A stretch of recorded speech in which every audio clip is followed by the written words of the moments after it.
Most of y'all have seen the videos of ICE on the job site in Tallahassee. And I've watched so many videos since Friday about this. And most of these people are saying, well, who are they going to get to do the construction? Well, I'm older than most of the people putting out those videos, so I know what I'm talking about. My husband was a supervisor on a construction site for 30 years, okay? So I do know what I'm talking about. Back in the late 80s and early 90s, workman's comp got rather expensive. Well, these companies didn't want to pay it. So what they did to skirt around that, they hired subcontractors to do certain jobs. Well, these subcontractors didn't have to pay workman's comp, so they hired a bunch of illegal immigrants so they didn't have to pay them a lower wage. That's exactly why there's so many illegal immigrants in the construction, because they're paying them lower wages and there's no workman comp being paid on them.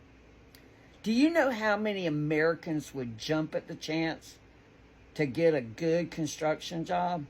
Thousands, tens and thousands of young Americans would love to have these jobs and would work hard.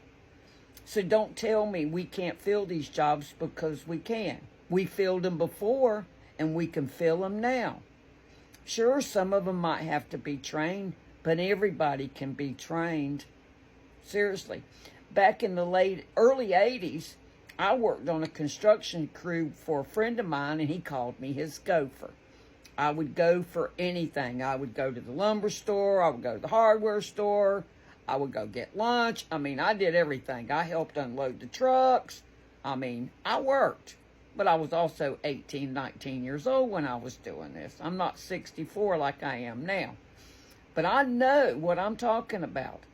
They did it to skirt away from workman's comp. That's how this shit got started, by hiring illegal immigrants. So Americans will work these jobs again. And that is what it is. You're always going to have immigrants working these jobs, but they're going to have to pay workman's comp on them. I know several company owners that retired after so many years of working because they became billionaires because they didn't have to pay workman's comp. That's money they could have put into the American worker, but they were so cheap they didn't want to. All right, folks, I'm going to say God bless America, God bless the American people, and above all, God bless ICE. Keep doing a good job, and let's get our country back where it used to be. I'll see you folks on the flip side.